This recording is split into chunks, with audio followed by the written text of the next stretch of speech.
The aim of this practical is to measure the critical angle and refractive index of prism. Let's see the procedures. First, a prism is placed on a white sheet of paper. Then we have to fix the pin M so that it is in contact with the face AC of the prism. Then we have to observe the image of pin M moving the eye from B to C while looking through the face BC towards AB.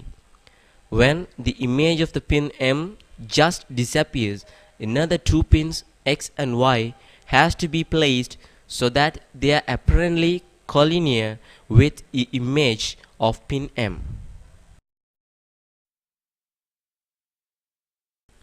Then the prism is removed and the pins X and Y are joined and extended so as to meet the face BC at Q. Then a line is drawn perpendicular to AB from the pin M to a point N so as MP is equal to PM. Then join N and Q, which intersects the face AB at R. Join M and R. Then the angle MRQ is measured. With these measurements, the refractive index is calculated.